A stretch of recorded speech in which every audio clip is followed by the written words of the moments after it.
Olá, pessoal, seja bem-vindo ao novo podcast do Giro do Boi. Hoje vamos falar da história dos confinamentos no Brasil. São mais de 60 anos desde que o primeiro confinamento foi instalado aqui no nosso país, justamente numa fazenda aqui no interior de São Paulo, na cidade de Ourinhos, na fazenda Chumbeada, né? De lá para cá, muita coisa mudou, para melhor, é claro. A genética evoluiu, a sanidade, a nutrição, o manejo também. Hoje o Brasil já termina por ano em confinamento, segundo a Asocom, mais de 8 milhões de cabeças. Em cerca de 100 dias de coxo, já é possível produzir mais de 8 arrobas de carcaça nos animais, tudo graças às técnicas e tecnologias de produção. Mas quais são essas ferramentas que nós temos à nossa disposição para fazermos um animal jovem, uma carne especial, com a gordura desejável e que atenda aos mais exigentes mercados? Bom, para contar a história dos confinamentos do Brasil e também os seus gargalos, hoje eu recebo aqui no nosso podcast um dos grandes consultores de pecuária intensiva, o zootecnista e consultor Rogério Coan. Rogério, muito obrigado por estar com a gente do nosso podcast. Eu que agradeço, Mauro. Grande honra estar aqui discutindo pecuária, discutindo confinamento, que realmente faz parte da nossa rotina de trabalho ao longo desse Brasilzão aí pecuário. É verdade. Antes de mais nada, falarmos com mais riqueza de detalhes, aprofundarmos essa nossa prosa aqui, queria conhecer um pouco mais sobre você. Queria que o pessoal de casa conhecesse um pouco mais o Rogério Coan. Quanto tempo você trabalha com pecuária? Formado em zootecnia onde? Por que escolheu as ciências agrárias, a zootecnia? Tem raízes no campo, enfim. Tá, coisa boa. Bom, eu venho de uma família de agricultura e pecuária. Meus pais são naturais ali de Porto Feliz, aqui próximo, né? Interior de São Paulo, próximo de Piracicaba, Tietê. E a família vinha de uma agricultura, café, cana e boi. Então, tem o fundamento da pecuária enraizado aqui no sangue da família, né? Meu pai veio para Jabuticabal fazer agronomia na primeira turma da Unesp Jabuticabal. Olha que legal. E ele dedicou a carreira dele na área de máquinas agrícolas. Então, desde criança, eu tive o convívio no segmento de agricultura, porque ele algumas vezes foi responsável por toda a produção da fazenda, a parte agrícola e a parte pecuária, né? Ele chamava de diretor da fazenda da Unesp de Jabuticabal. Então, eu tive esse convívio. E ali, meu pai como agrônomo, minha irmã fez agronomia, eu gostava mais da produção animal, né? Da produção de bovinos. E, com isso, eu aprendi desde cedo a gostar muito da produção pecuária e entender um pouco mais. Quando eu cheguei na maioridade, assim, na oportunidade de prestar vestibular, fomos prestar várias universidades. Daí eu tive a oportunidade de prestar veterinária, agronomia, veterinária, mas eu gostava realmente da zootecnia. Daí acabei entrando na Unesp Jabuticabal e segui a carreira acadêmica. Fiz lá mestrado na área de horticultura e pastagem, com o professor Ricardo Reis, depois doutorado, com co-orientação também do professor Ricardo Reis e o Flávio Dutra de Resende da APTA. Grande Flávio, E Gustavo. seguimos aí conciliando consultoria, vida acadêmica e estamos aí até hoje. Já há quanto tempo já de labuta, Nós né? estamos aí há 27 anos de formado Quase já. 30 anos. Quase 30 anos, visitando grandes projetos, pequenos projetos, médios projetos, porque para nós temos a tônica que o grande pecuarista não é o que tem grande extensão de terra, é aquele que é eficiente, que ele produz mais arrobas por hectare ano. Então, esse para nós é o grande pecuarista. Não importa se ele tem 50, 100 ou 10 mil hectares. Bom, você é uma pessoa, um profissional que sempre levantou a bandeira dos números, Sim. dos indicadores, da gestão. Por que a gente precisa ter isso no nosso dia a dia em se tratando de pecuária, Rogério? Eu diria que as métricas, né, a gente chama de métrica, né, os indicadores zootécnicos, os indicadores agronômicos, indicadores sanitários, eles permitem, na verdade, mensurar o quão eficiente você está sendo. Então, assim, através dos números, comparando com outros projetos, que são os benchmarking, você consegue visualizar se o teu projeto está sendo eficiente ou não. Por exemplo, no confinamento. Bom, se eu tenho um confinamento aqui que está ganhando 1,2 kg de carcaça e o outro confinamento do lado está ganhando 1,1 kg de carcaça com o mesmo pacote tecnológico, Tem alguma coisa errada. tem alguma coisa errada. O que eu estou fazendo de certo aqui? O que eu estou fazendo de errado? Ou eu estou sendo ineficiente? Então, essas métricas, elas são subsídios para a gente, dentro daquele modelo do PDCA, que é aquela sigla Plan, Do, Check, Action, né, que é o planejar, o fazer, o checar e corrigir, você tem uma arbitrariedade através dos números, que sem os números você não consegue melhorar teu projeto, melhorar teu processo. Então é importante entender que a gestão, ele é um processo continuado de melhoria. E sem números, se você não mede, você não tem como, na verdade, dizer se está sendo bom, ou se está médio, ou se está ruim. Então, os números são a base para a tomada de decisão. Tem algum confinamento que você se recorda nesse exato momento, que você foi chamado, você e o seu time da Coan Consultoria, para conhecer, para esmiuçar o que que ele anda fazendo, e depois de alguns ajustes, ele chegou a X indicador em termos de ganho, de eficiência econômica e produtiva, é claro? Eu posso te dizer, Mauro, com grande certeza, que quando um pecuarista nos chama para prestar esse trabalho de consultoria, ele está querendo melhorar. Então, assim, eu posso enumerar aqui tranquilamente 10 confinamentos que a gente atendeu ou atende que tem essa tônica, realmente de que ele acredita que está fazendo o melhor, mas às vezes o melhor eh, tem algumas etapas ainda para melhorar, né? Então, assim, poxa, Rogério, eu já estou com ganho de peso aqui de 1,600, os animais estão ganhando 1,1 kg, está indo super bem, eu estou ganhando dinheiro com a minha operação. Daí vem uma pergunta, perfeito. Quantos quilos de matéria seca teus animais estão consumindo para você ter uma arroba engordada, que é a eficiência biológica? Ah, eu estou aqui com 145, 142. Olha, teu número tá bom dentro da média nacional, mas o benchmark dos nossos clientes é 132. Ou seja, dá para melhorar ali. Ou seja, nós estamos falando de 13 quilos a menos por arroba. Se você fizer uma conta simplista Uhum. de 13 quilos a R$ 1, nós estamos falando que nós vamos gastar R$ 13 a menos por arroba. Para um boi que colocou 8 arrobas no confinamento, nós estamos falando aí de um pouco mais de R$ 100 por boi. Se ele tem 1.000 bois, é só fazer uma escala. Então, entenda que, através dessas práticas de manejo associadas às métricas, a gente vai ter realmente uma ponderação, um equilíbrio entre a aplicação da tecnologia, as práticas de manejo e as práticas de gestão, para realmente buscar excelência. A nossa tônica é buscar excelência. E, para isso, nós temos que ter uma equipe dedicada e comprometida em construir esse resultado. E ninguém melhor do que o pecuarista ou o agricultor pecuarista para entender essa necessidade e comprar a sua ideia. É verdade. Somente com os números em mãos eu vou conseguir identificar Exato, onde eu posso melhorar, onde eu posso exato, multiplicar onde está dando certo, etc, né? exatamente isso. Entendi. Bom, falar um pouquinho sobre a história do confinamento no Brasil. Nasce no início da década de 1960, é isso? Isso, Ou seja, estamos completando mais de 60 anos de confinamento isso. brasileiro. Mais de 60 anos de confinamento no Brasil e eu diria que nós temos uma trajetória de grande sucesso. Quando você pega lá seu Jacinto Ferreira e Sá, lá em Ourinhos, que começou a primeira operação, e Foi em a gente analisa, 61, né? 61. Aham. Depois veio o Dr. Otton Nascimento, em 69. Depois o Otávio Lage, em 72. E daí veio, evoluindo, evoluindo, evoluindo em todo o Brasil. Então, a gente tem uma trajetória, eu diria, de sucesso, de desafios do confinamento brasileiro, um espelhamento com o modelo americano, e hoje, sinceramente, a gente não perde em nada para qualquer projeto americano. Por quê? Porque a gente soube aprimorar as tecnologias que estão disponíveis lá fora. Muitas delas a gente não consegue utilizar em escala no Brasil, como é o caso do floculador de milho, que é um equipamento caro e tudo mais.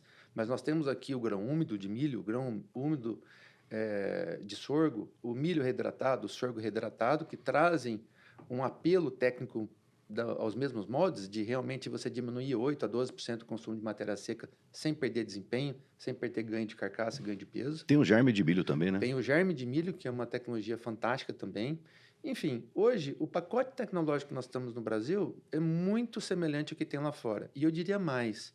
Eu diria que hoje, com a disponibilidade de coprodutos que nós temos no Brasil, os melhores nutricionistas estão com certeza no Brasil comparado a qualquer lugar do mundo. Os desafios nossos são muito maiores, porque ora nós temos disponibilidade regional de um subproduto ou de um coproduto, ora você não tem, ora você tem que migrar 100% para uma dieta pesada em grãos, ora você tem que aliviar um pouquinho porque entrou a safra do algodão com seus coprodutos e assim por diante. Então nós temos uma flexibilidade nutricional muito maior.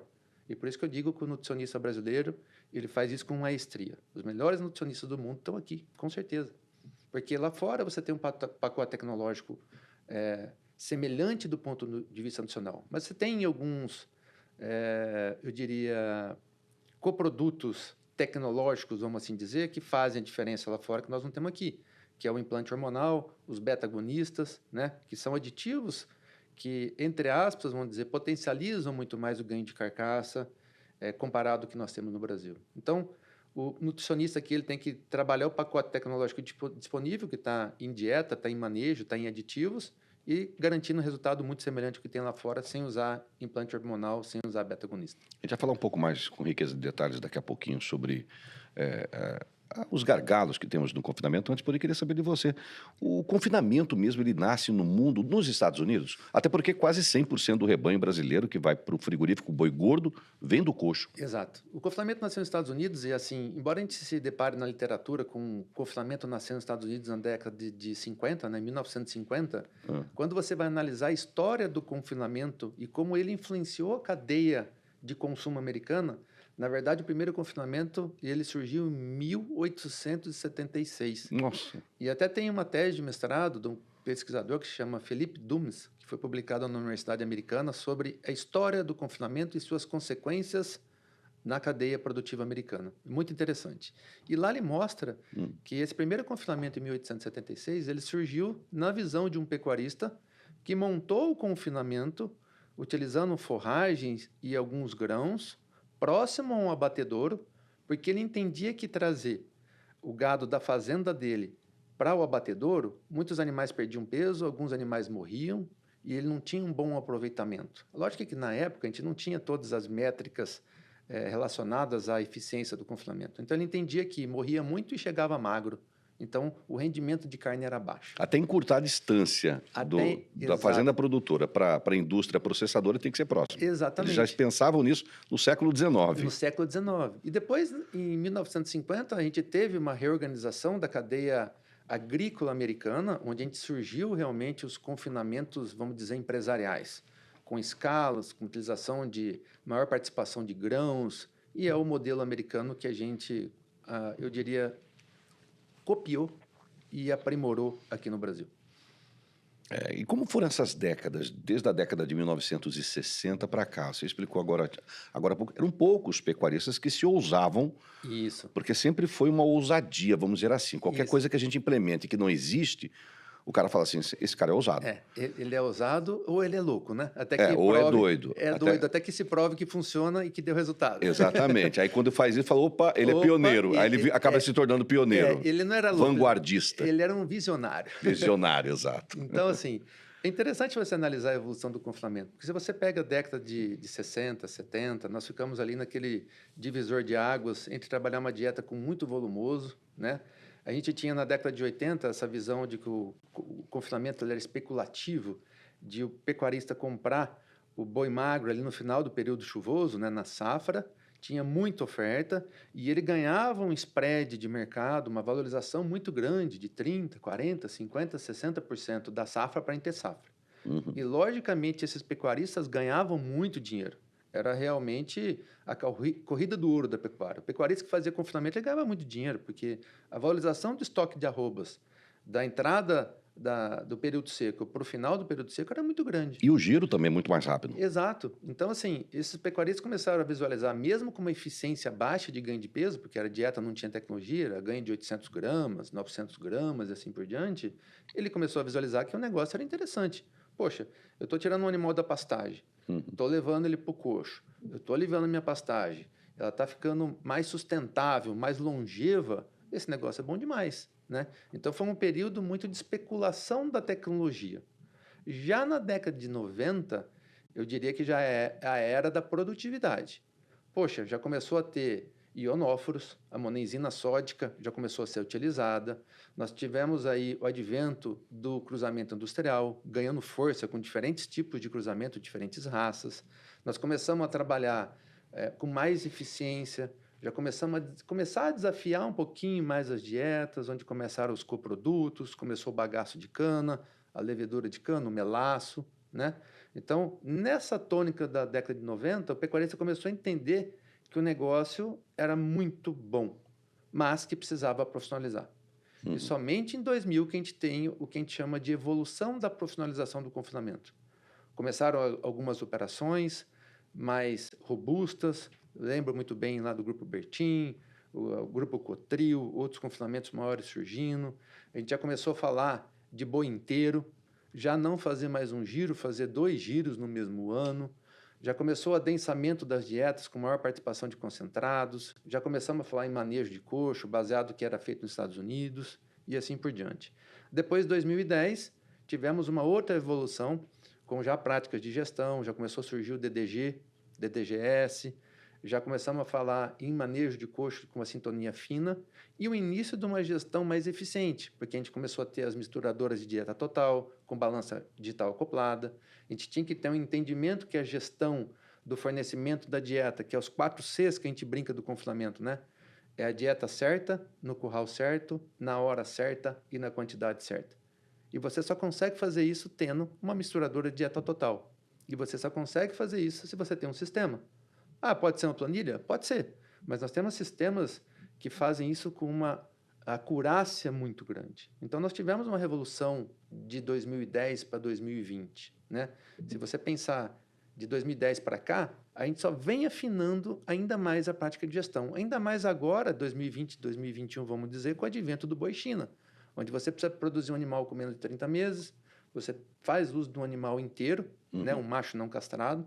Então, você tem que trabalhar níveis nutricionais, eu diria, mais desafiadores, com menos fibra efetiva na dieta, mais participação de grãos, coprodutos, uso de aditivos melhoradores de desempenho, para produzir um animal pesado, bem acabado, para ter, logicamente, bom rendimento frigorífico e para atender os mercados consumidores que não cita-se somente China, mas outros países, como Estados Unidos, Europa, Chile e assim por diante. Eu lembro que nessa época também começaram os debates dessa questão do boi castrado, boi inteiro, Isso. a carne de melhor qualidade. A própria Unesp foi palco de grandes estudos. Veja aí o Felício, hoje Flanzer, Isso. falando assim, não, se você... Estão mostrando aqui que o boi pode até ser inteiro no coxo intensivo, confinamento, mas se ele for jovem, a qualidade da carne é muito melhor do que se for um boi inteiro em regime de pasto errado. Exato. Né? E daí Então, começou esses debates. Até começou as pesquisas mais, eu diria, aprofundadas em Aprofundadas. relação à qualidade da carne, quanto à concentração de ômega 3, ômega 6, ômega 9, que é o ácido linoleico, o quão importante isso é para a saúde.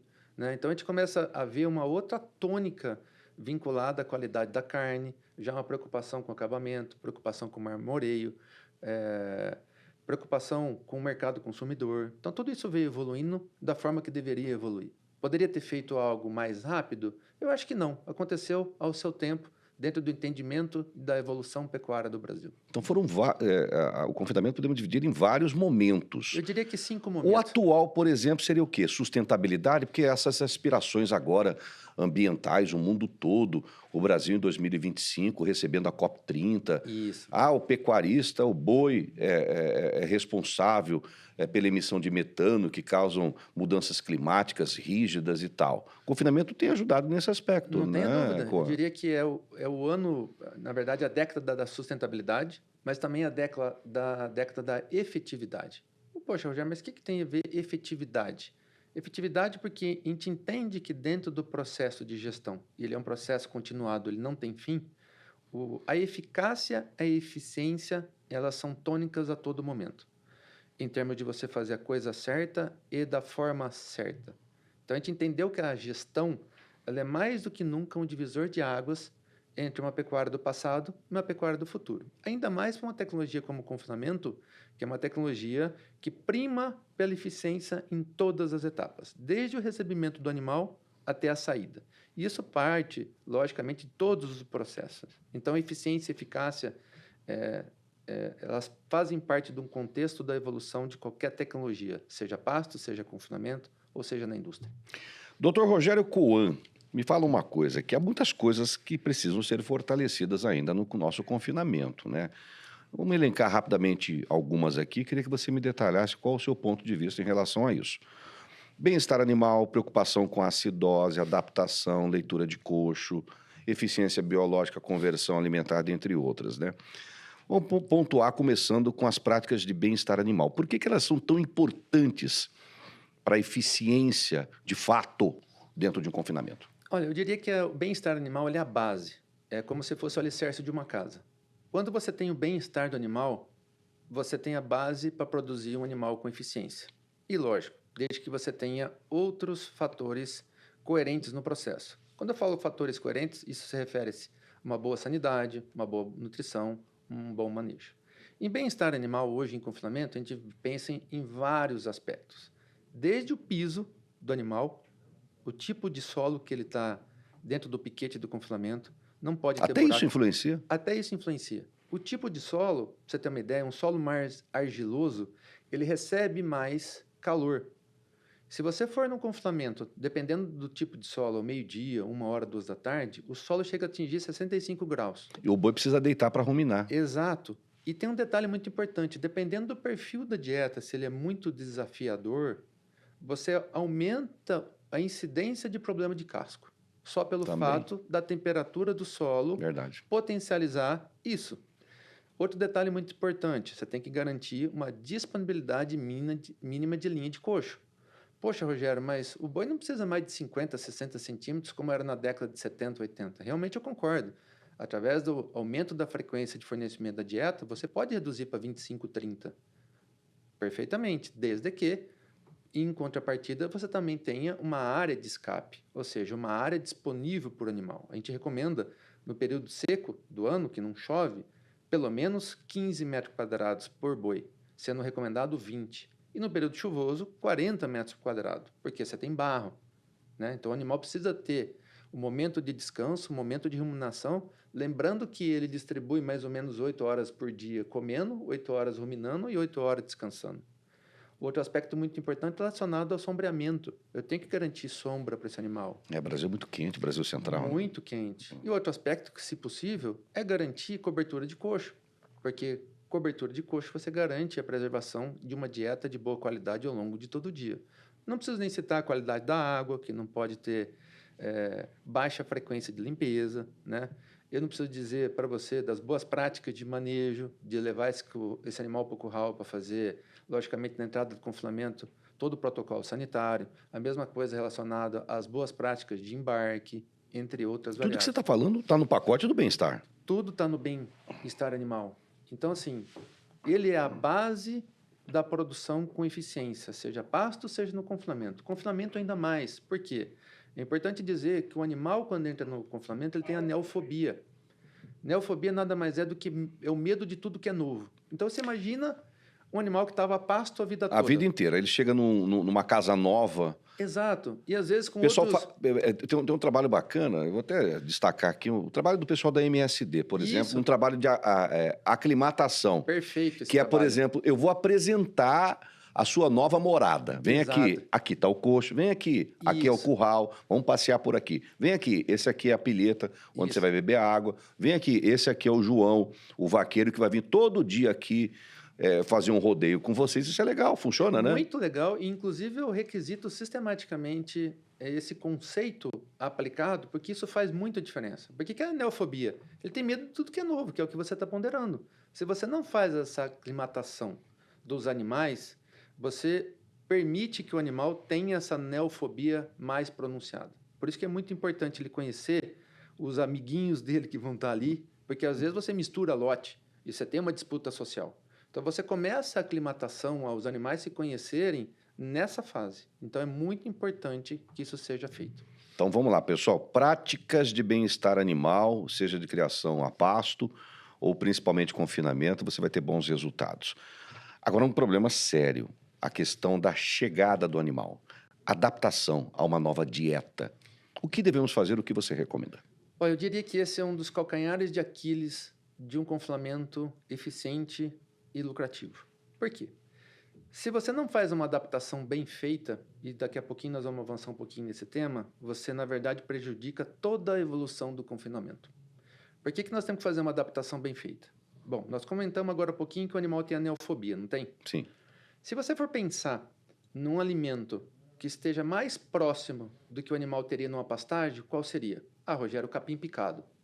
Poxa, eu não tenho condições, às vezes, na minha operação, que está aqui em São Paulo, que está disponível somente o bagaço de cana como fonte de fibra, de forragem, para usar no confinamento. Eu não tenho como cortar capim e fornecer todo dia. Até porque eu tenho um volume de animais muito grande, eu precisaria de uma área extensa. E o custo alto operacional, né? Exato. Mas eu tenho feno. Então, o que eu recomendo no processo de adaptação? Que o pecuarista que vai confinar, ele faça uso racional do feno. De que forma?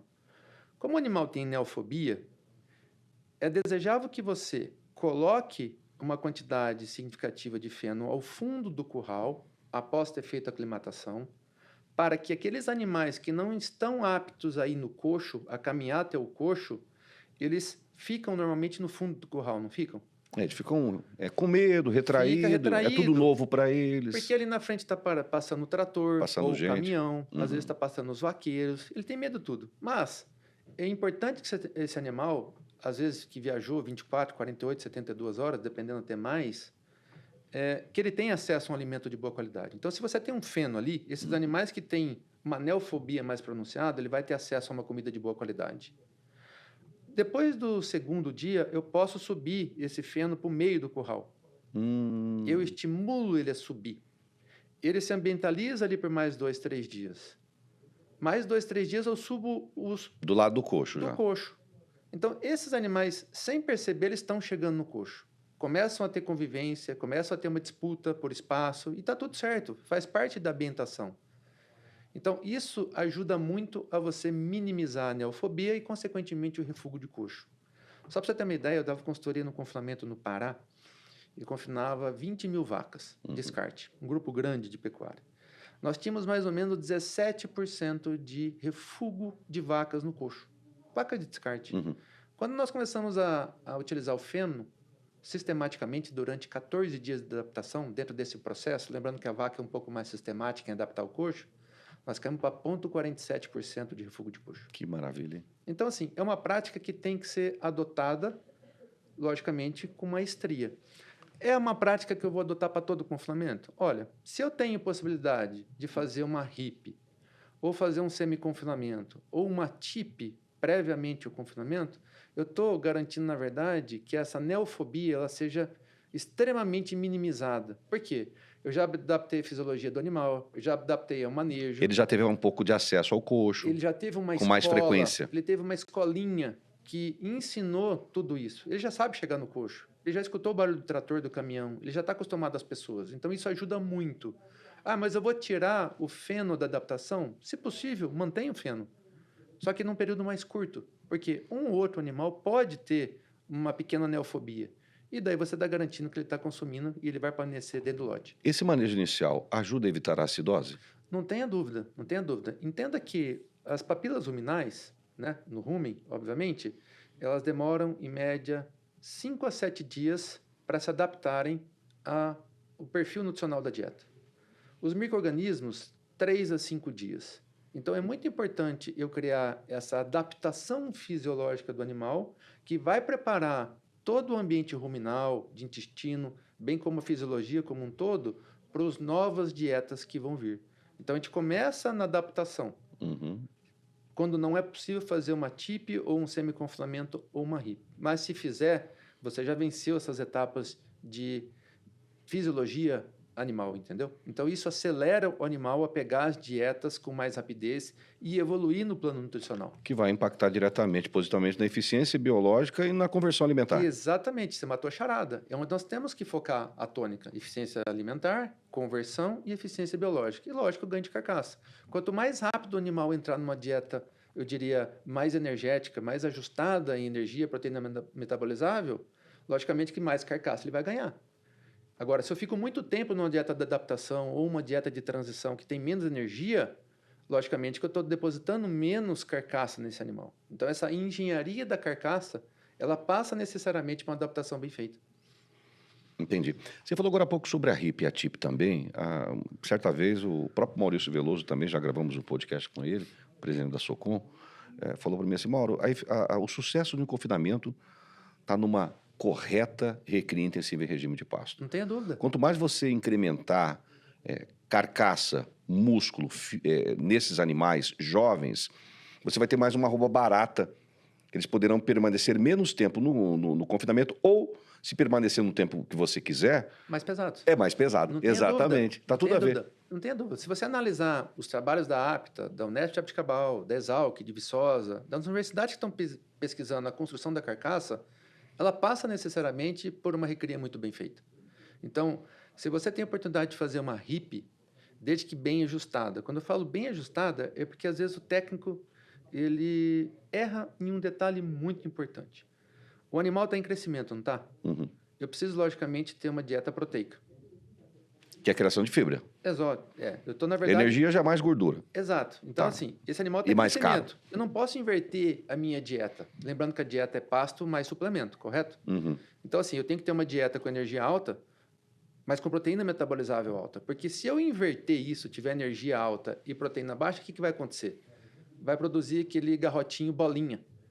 Ele está gordinho, mas não cresceu. Então, a RIP ela tem que ser muito bem pensada e conduzida. Mas quando bem conduzida, eu costumo dizer que é um foguete decolando de dorso. Porque é um animal colocando carcaça, né? Quando você sabe explorar a carcaça do animal, ele tem genética para isso, através de uma boa nutrição, bom manejo, sanidade e as boas práticas, ele é um foguete, ele decola. E, logicamente, isso vai impactar positivamente no confinamento. Lembrando que você sempre está trabalhando num plano nutricional alto. Eu não trabalhei RIP e baixei a tecnologia. Eu estou da RIP subindo tecnologia. Lembrando que a RIP envolve fornecimento de, em média, 0,8% a 1,2% do peso corporal em suplemento, em ração concentrada. Lembrando que esse animal está mantido em pastagem. Bom, e lembrando também que a questão nutricional, ela chegou a responder no ano de 2024 por cerca de 90% dos custos totais de um confinamento. Se errar num fornecimento correto e um aproveitamento daquela comida, daquela boia que a gente oferece para ele, a minha margem vai ficar cada vez mais difícil, Não tem apertada, dúvida. né? Basta a gente olhar 2024, basta a gente olhar 2025, que está no momento favorável de grãos, né? E daí o pecuarista, o agricultor pecuarista, às vezes pensa o contrário. Não, o grão está barato, vamos chegar à ripa, né? Vamos fornecer. Mas você não pode esquecer da eficiência. É o que você disse. Em alguns momentos, o custo da alimentação ele é realmente elevado proporcionalmente aos demais custos. E não importa se está barato ou se está caro a ração. Você tem que ter eficiência, você tem que ter menos quilos de matéria seca sendo transformada em arrobas. É isso que faz o pecuarista ganhar dinheiro. Temos que ser estrategistas na aquisição dos insumos, né? Não tenha dúvida. E melhor momento agora nós vamos ter, pensando não somente na safra de milho, de sorgo, mas também no algodão. Lembrando que nós vamos ter uma safra também bastante expressiva de algodão. E daí nós temos os coprodutos do algodão, né? O farelo de algodão, a torta de algodão, o caroço, o capulho, né? Você tem aqueles briquettes, você tem a mesma coisa do milho, você tem o DDGS, você tem o DDG, você tem o WDG, que é o úmido. Enfim, o pecuarista vai entrar no momento agora, a partir da próxima quinzena, num momento muito favorável para ele criar um estoque regulador de matérias-primas, de insumos, pensando nos próximos 12 meses. Lembrando que é desejável que ele tenha um estoque regulador de safra a safra. Então, ele aproveita o momento de mercado para realmente reservar insumos. Ah, Rogério, mas o pecuarista, o agricultor precisa ter fluxo de caixa. Sim, ele precisa. E, às vezes, no momento de mercado e taxa de juros mais altas, isso se torna um pouco proibitivo. Mas ele tem que dar um jeito de formatar um contrato, de garantir o estoque regulador. Seja através de grãos armazenados em silos, dele fazer um milho reidratado, dele fazer um grão úmido, dele ter na fazenda um bom barracão para guardar WDG, DDG, caroço, torta e assim por diante. Então, assim, é uma boa oportunidade de mercado para o pecuarista garantir margem. Não, bacana o que você falou agora, porque eu estou pensando aqui, né? Na época da entre-safra do milho, é óbvio que ele vai para as alturas o preço do grão. Sim. Chegou a quase R$ 100 numa determinada época de 2024 para 2025.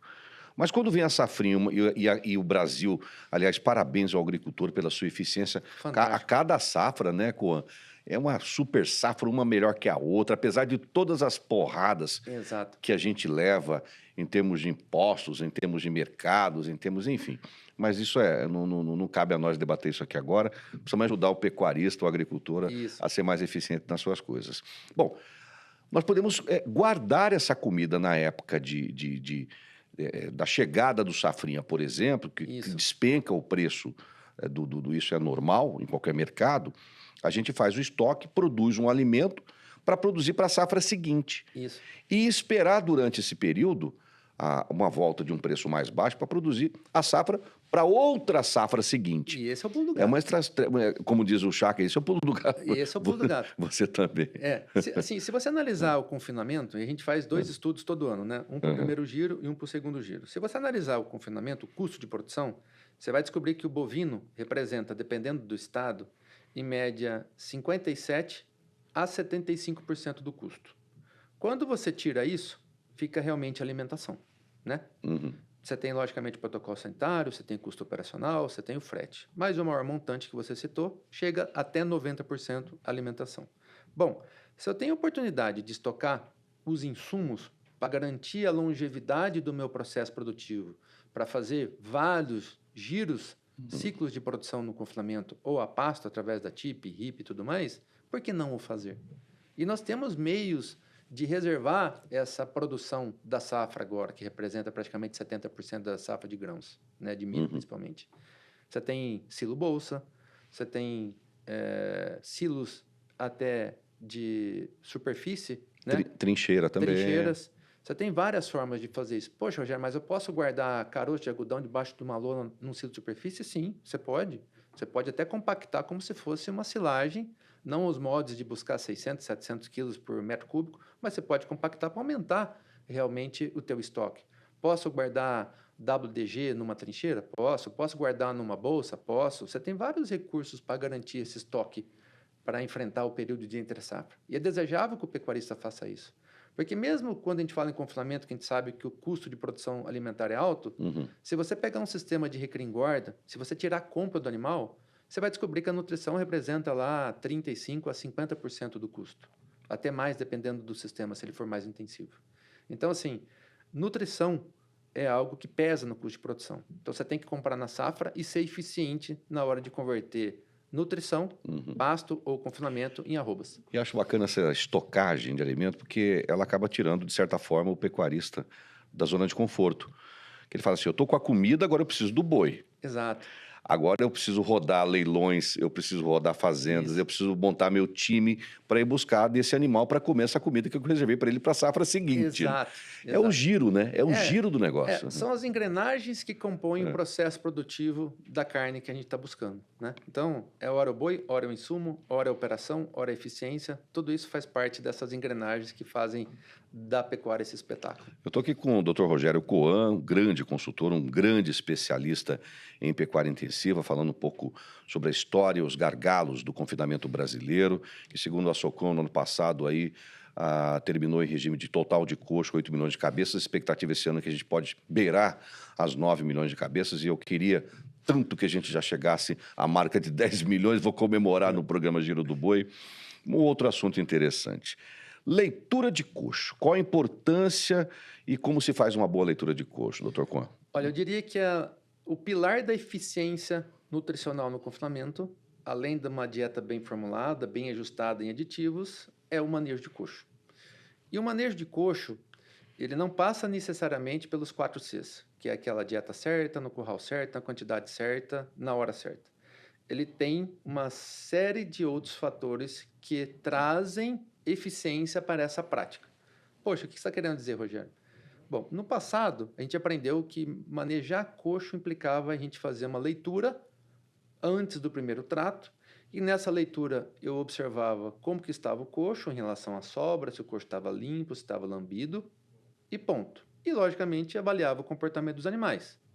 Lembrando que eu só consigo avaliar o comportamento dos animais, não é eu indo com uma motinha ou com uma caminhonete ou com uma bicicleta ver se os animais estão ouriçados para ir no coxo ou não. É igual uma vaca de leite.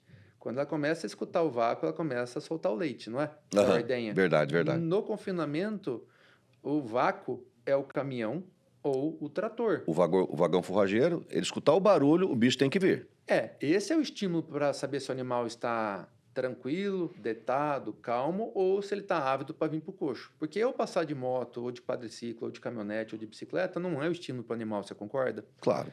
Então, assim, você fazer uma leitura de coxo por dia, você tem 50% de acerto no teu manejo de coxo.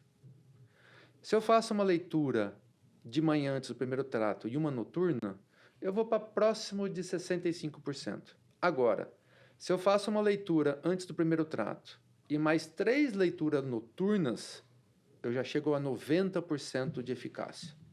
Poxa, Rogério, eu tenho que saber se o boi está comendo de noite? Sim.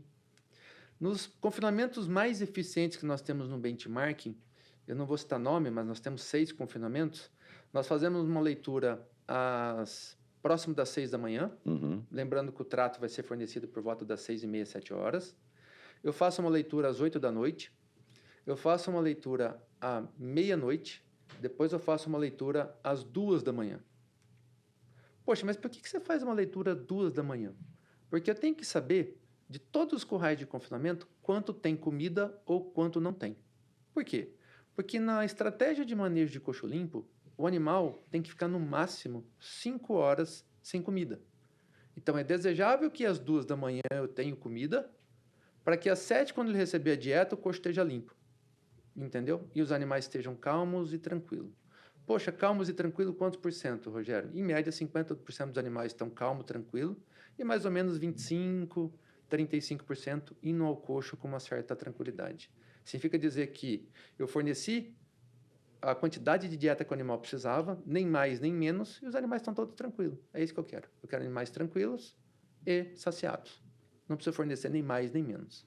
Rogério, eu consigo essa acurácia fazendo somente uma leitura antes do primeiro trato? Não. Você precisa necessariamente implementar outras leituras noturnas. Do contrário, você não tem eficiência na transformação da dieta em arrobas. Atenção, confinador, para essa dica importante do Dr. Rogério Coan. Ele trabalha muito tempo com isso. Leitura de coxo noturna pode dar uma reviravolta aí no seu trabalho, no seu dia a dia. Eu tenho curiosidades, algumas coisas aqui também, doutor Rogério, há tanto tempo que a gente está nessa luta aqui, no pecuário. Qual que é o tempo ideal de permanência de um boi no coxo? Quantas arrobas eu consigo? Quantas arrobas ideais eu consigo? Vai depender de vários fatores, né? Muito. Mas tem uma coisa Mas que conta que eu faço, com base em que eu saio do meu ponto de partida? Ó, o pecuarista pensa no peso, certo? Sempre pensou no peso. Sim, sempre, sempre. Bom, eu tenho aqui um animal que vai ser abatido com 562 peso quilos. E tempo, né? Peso e tempo. Mas o alvo acaba sendo o peso. O peso. Ó, eu quero abater meus animais com 21 arrobas. Bom, 21 arrobas são 315 quilos de carcaça, certo? Isso. Se eu dividir por 0,56, que é um rendimento de 56%, eu vou chegar nas 562,5 kg. Ponto. Bom, então meu alvo é 562,5 kg. Bom, vamos abrir uma aspas aqui. Esse animal tem qual estrutura corporal? Ele tem um tamanho corporal médio ou ele é grande? Bom, se ele tiver tamanho corporal médio, é provável que com 562,5 quilos ele esteja próximo do ponto ótimo de abate. Rogério, mas o que é o ponto ótimo de abate? É quando o animal acumula 28% de gordura corporal. Ele está pronto. Sabe aquele animal gordo que você viu no confinamento? Aquela cobertura de gordura, score 3, 3+, aquela coisa. Num score de 1 a 5, seria um score de 4 para 5. É aquele animal que está com a inserção da cauda já bem preenchida. Tá. Você vê uma linha de dorso plana, já formando umas cavas. Sem excesso, é claro. Sem excesso. Você vê uma cobertura de costela, você vê uma maçã de peito cheia. Você vê um animal gordo, ele não está obeso. Sabe quando forma aquela celulite, aquelas pelotas? Não, ele está gordo. Mas só o animal mediano que tem isso? Não, é um animal... mediano para cima. Próximo do... É o mediano um pouco para cima. Esse animal tem o ponto ótimo de abate. Então, para nós técnicos, a gente olha muito o ponto ótimo de abate. Se eu falar de um ponto de ótimo de abate do animal Nelore, de tamanho corporal médio, é 560, 570 a 580 quilos. Se eu pegar esse mesmo animal Nelore e ele for tamanho corporal grande, o ponto ótimo de abate dele não é 562,5, é por volta de 620, 640. Nossa! Ou seja, não adianta eu ter a mecanística de me prender ao peso e estimar tempo de coxo, dias de coxo. Na verdade, eu tenho que pensar no que eu estou buscando. Eu estou buscando um animal bem acabado, eu estou buscando um animal mediano, eu estou buscando um animal escasso. Aonde que eu quero levar meus animais? Que mercado que eu estou atendendo? Entendeu? Porque daí eu posso dizer para você que esse animal vai ficar 100 dias, ou dependendo do peso de entrada e do ponto ótimo de abate com o seu respectivo peso, ele vai ficar 150. Entendeu? Então, assim, a gente não se prende em dias de coxo. A gente se prende a ponto ótimo de abate.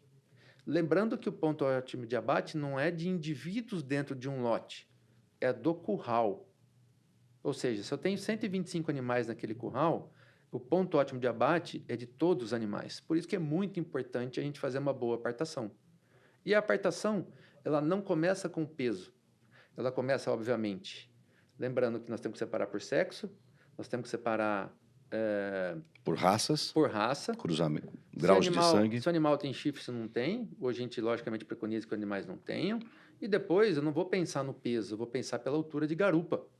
Então, o que seria o desejável? Eu passar todos os animais no meu curral, no meu tronco balança, eu monto ali uma fita dessas trena, sabe, trena, invertida, e eu classifico ali o que é animal pequeno, médio e grande. Depois que eu apartei pequeno, médio e grande, eu venho reapartando os animais por peso, sendo desejável uma variação de, no máximo, 30 quilos, sendo desejável 20 quilos de variação entre um indivíduo e outro. Daí sim, eu tenho aquele curral que após 100, 120, 130 dias de coxo, eles vão estar dentro do ponto ótimo de abate. Certo? Certo. Recentemente eu recebi uma informação, fui lá ver em loco e eu descobri que essa questão da genética e dos cruzamentos, elas são imprescindíveis para quem vai optar em trabalhar com um projeto Espetacular de isso. confinamento como esse aqui. Aí eu estava conversando com o gerente de operações e o nutricionista de lá, aí ele falou assim, Mauro, é impressionante a quantidade de dias que o animal leva para conseguir uma arroba de peso, variando entre 10 e 15 dias para conseguir uma arroba. Isso. Se você pegar um animal Angus, pegar um charola, meio sangue e tal, ou um tricross, esses animais são capazes de te entregar uma arroba em 10 dias. Sim. O Nelore, ele pula para 13. O anelorado, e tucura e pé duro para cima, passa de 15 dias. Olha o tempo de permanência, a diferença, a distância de tempo para o mesmo animal conseguir aquela arroba desejada. Por isso a importância da genética, doutor Rogério. Não tenha dúvida. Tem uma frase que o Roberto Sainz ele é brasileiro. Doutor Roberto, sim, vai estar com a gente agora em junho. Isso, é uma pessoa que eu admiro muito, ele está vinculado à Universidade Davis, na Califórnia. Sim. Tem uma frase dele que eu gosto muito. Quem vai trazer ele aqui é o Yuri, o Fabiano. Isso, da Val. Isso. O Dr. Roberto fala o seguinte, que quanto mais ele estuda nutrição, mais ele gosta de genética. E o Zé Bento fala o contrário. Fala o contrário. Mais de 40 anos. Quanto mais ele estuda genética, mais ele acredita na nutrição. Ou seja, olha a relação. Se você está buscando eficiência, meu amigo, não tem como você fazer uso de uma boa nutrição e uma boa genética. E, logicamente, vem bem-estar e vem a sanidade solidificando esse processo. Não tem como fugir disso, né? Então, o que você ponderou em termos de dias de coxo para ganhar uma arroba é isso. A genética aliada à nutrição, ao bom manejo, bem-estar e uma boa sanidade. E uma prática de gestão eficiente. Verdade. Por que ainda a gente tem um passo muito longo para a gente aumentar a quantidade de bois terminados em regime de coxo aqui no Brasil, coxo total, confinamento, algo em torno de 20% dos bois que a gente abate? Aí você pode me até responder, Mauro, porque a gente tem um clima sensacional, né? Temos pastagem, coisa que outras pessoas não têm.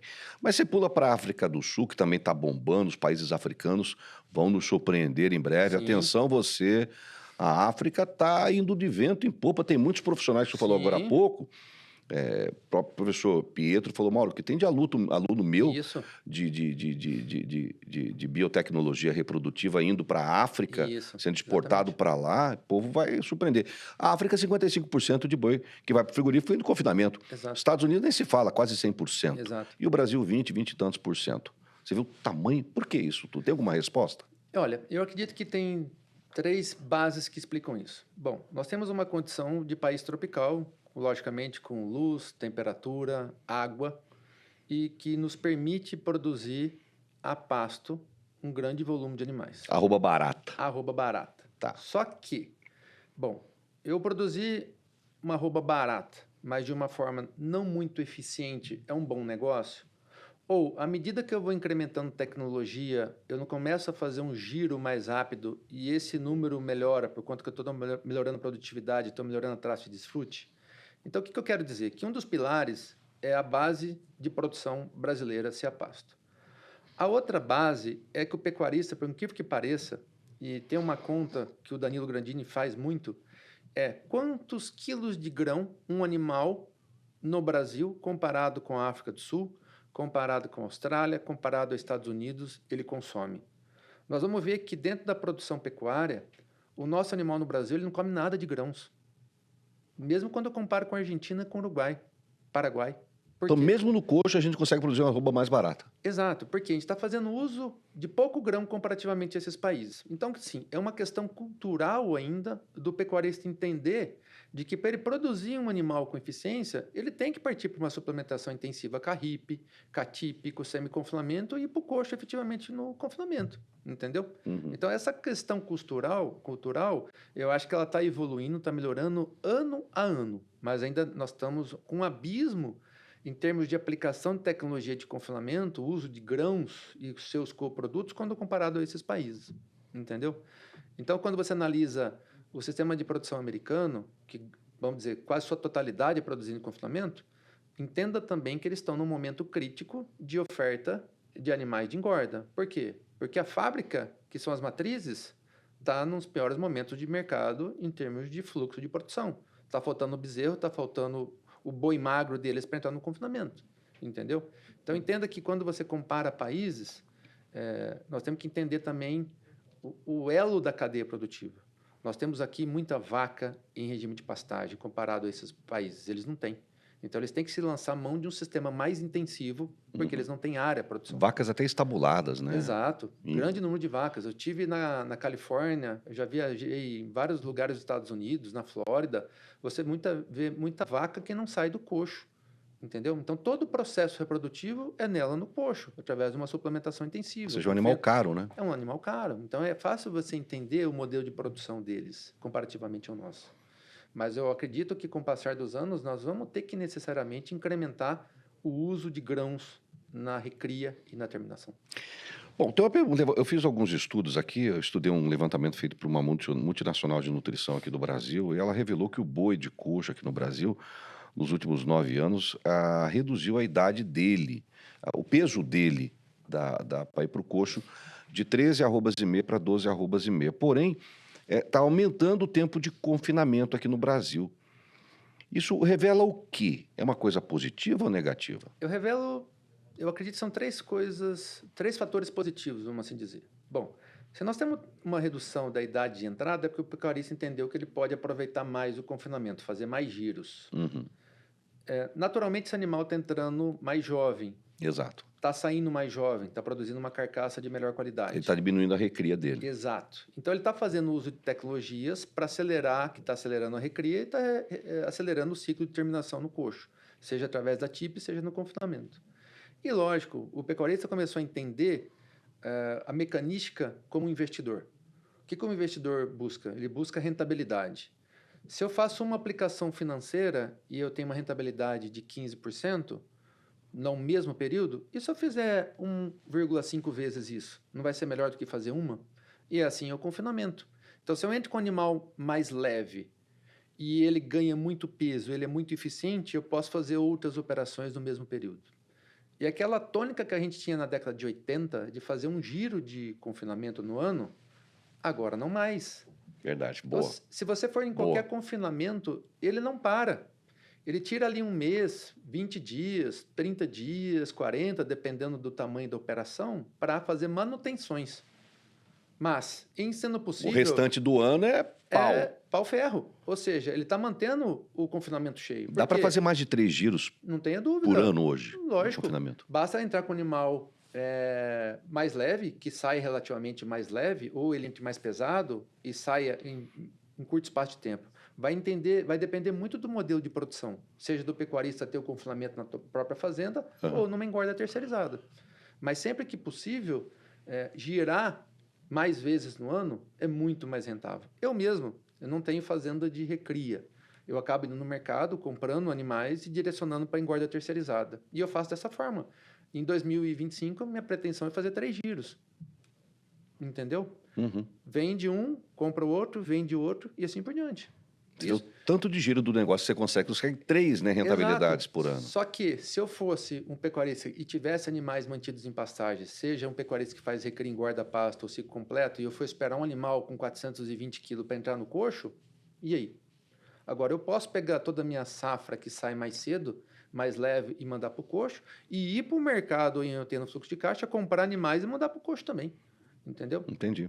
Então, assim, depende muito da operação, depende do fluxo de caixa e depende da visão empresarial que o pecuarista ou agricultor tem. Acho bacana nesse aspecto também a gente identificar os nossos fornecedores de gado magro, ou se eu faço cria, eu identificar o meu indivíduo individualmente, né, o meu animal individualmente, para a gente, por exemplo, eliminar o boi ladrão de coxo, Não tenha dúvida. aquele que faz hora extra, come e não converte. Exato. Né? Tudo isso eu preciso identificar. E assim, eu gosto muito de uma função estatística que é o desvio padrão da média. Por exemplo, você comprou um lote de animais. Então, você comprou lá 100 animais. Tá. Se você pegar esses 100 animais e levar para a tua fazenda, e você fornecer agora, vamos dizer, um proteinado de baixo consumo, produto de 1 grama por quilo. Depois de 60 dias, 90 dias, você levar esses animais para a balança, você vai entender que uma parte daqueles animais não foram eficientes. O que está mostrando aquilo para você? Que realmente aqueles animais tendem, não quer dizer que é uma certeza, mas eles tendem a ser animais menos eficientes na RIP, na TIP e no confinamento. Exato. Eles vão ficar para trás dentro do processo de recria e engorda. Então, esses animais têm que ser eliminados do processo, porque é o famoso boi ladrão. O problema é que às vezes o pecuarista só identifica o boi ladrão quando está dentro do coxo. Não é à toa que o bezerro do cedo é o mais valorizado. Não tenha dúvida. Olha a relação. Aí, ó, entendeu? Então, assim, o pecuarista ele tem mecanísticas, ferramentas para identificar esse boi ladrão precocemente. Ah, Rogério, mas você falou que você compra animais e põe no coxo. Você só descobre esse boi ladrão dentro do coxo. Sim, porque eu estou comprando um animal direcionado. Mas para o pecuarista que faz cria, o pecuarista que faz recria e engorda, ou ele faz ciclo completo, é fácil de identificar os animais de baixa eficiência. Que coisa, né? E você debate todas essas coisas daí, né? Sobre essa pecuária intensiva, num evento que completa agora, em 2025, 19 anos, né, Rogério? Que é o Feedlot Summit Brasil. Há quase 20 anos atrás você começou com esse projeto, com esse sonho, na minha querida cidade de Goiânia, com 40 e poucos visitantes. Hoje há uma briga, vamos dizer assim, para o pessoal participar, você reunindo quase 2.000 técnicos pecuaristas, aquele cara firme, que vive e respira a pecuária. Como é que foi essa evolução do Feedlot ao longo do tempo? Eu diria que o Feedlot é meu filho mais velho. Eu tenho uma filha de 13 anos e esse vai completar 19 esse ano. Por que eu falo que é um filho? Porque realmente ele começou muito pequenininho. E através de informações, de tecnologia, de realmente estar trazendo informações relevantes, esse filho cresceu. E ele atingiu a maioridade, e eu acredito que ele se consolida mais do que nunca em 2019 por essa virada de ciclo pecuário, por essa virada de aplicação de tecnologia, mas com a necessidade mais do que nunca de buscar eficiência. Eficiência produtiva, seja na cria, seja na recria, seja na engorda, seja na gestão do risco de mercado.